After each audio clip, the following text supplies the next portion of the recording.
Nais ko pong ipakilala si Don Crisostomo Ibarra. Crispin! Basilio! Mga anak ko! Kumbento o kamatayan? Kailangan ang maging Indio.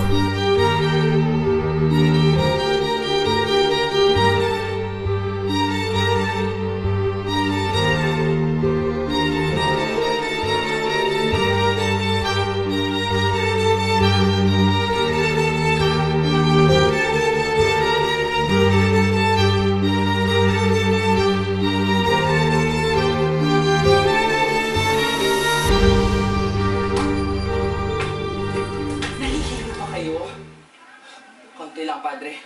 Ngunit, mamaya, wala na rin to lahat. Diyos ko, anong ginagawa niyo dito? Naparito ako upang malaman kung tunay ngang may Diyos. Huwag kayong matakot, Padre. Ayoko mamatay na kasama ang lihim. Padre, ako ho, si Juan Crisostomo Ibarra. Ang inakala nilang 13 taong nang namatay. Tumakas ako pupuntang Europa at doon ko nakilala ang Kapitan General. At doon rin nagsimula ang plano ko ng paghihimagsik.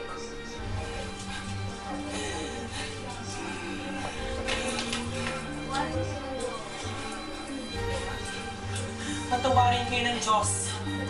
Patid niya kayo, anak, sa pagkakamali at nakikita niya ang iyong paghihirap.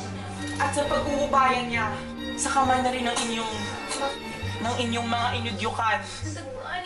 Natagpuan ninyo ang kaparusahan ng inyong mga pagkakasala. Ingan niya ang inyong mga balak. Una ay sa pagkamatay kay Maria Clara, pagkatapos sa isa kawalan ng ingat sa maaaring mangyari. At pagkatapos pa sa isang pangyayaring lubhang mahiwaga. Igalang natin at pasalamatan ng kanyang kalooban. Ngunit, bakit hindi pinaparusahan ng mga masasama? Ang mga pesteng Kastilang yan! Bakit hindi sila pinaparusahan? Bakit ako? At nananandata na ang mga inapi at nakikipaglaban na ang kanilang tahanan, asawa, mga anak at lahat. Hindi. Hindi ang Diyos ang makatarungan. At hindi magpapabaya sa mithiin kalayaan ng ating bayan. Nang hindi niya pababayaan ang mga nananalig sa Kanya. Bakit? Bakit?